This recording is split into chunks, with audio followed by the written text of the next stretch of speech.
নমস্কার। আত্মহত্যার প্রবণতা কাদের থাকে? এই হাতের মধ্যে দেখুন, যাদের হাতের মধ্যে এই আয়ুরেখা, এই আয়ুরেখা চন্দ্রের দিকে ঢলে পড়েছে, আয়ুরেখাটা এইভাবে না এসে আয়ুরেখাটা এইভাবে চন্দ্রের দিকে ঢলে পড়েছে, আবার এই শিরোরেখা এরকম চন্দ্রের দিকে ঢলে গেছে। এই হাতের মধ্যে এটা যে চন্দ্রের স্থান, এটা যে চন্দ্রের স্থান, তাহলে আয়ুরেখা চন্দ্রের দিকে গেছে, শিরোরেখাও কিন্তু চন্দ্রের দিকে ঢলে পড়েছে।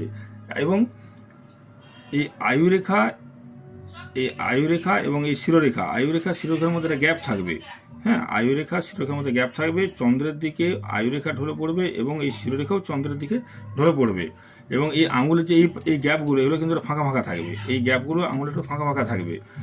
আর এই বৃহস্পতির ক্ষেত্রটা, এটা একটু চাপা থাকবে, বা ফ্ল্যাট টাইপের থাকবে। আর শনির ক্ষেত্রে ক্রস চিহ্ন অবশ্যই থাকবে, অথবা জব চিহ্ন। শনির ক্ষেত্রে ক্রস বা জব চিহ্ন থাকবে, বা শনির ক্ষেত্রে অনেক সময় তারকা চিহ্ন থাকতে পারে।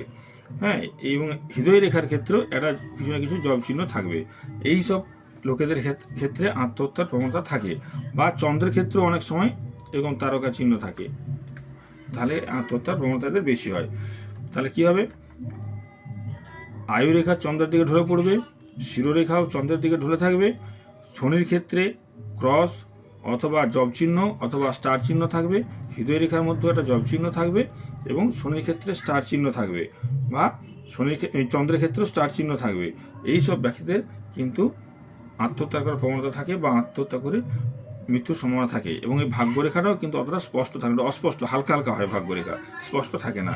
তাদের হচ্ছে আত্মহত্যায় মৃত্যুর সম্ভাবনা বেশি, বা আত্মহত্যার প্রবণতা এদের মধ্যে বেশি থাকে। নমস্কার।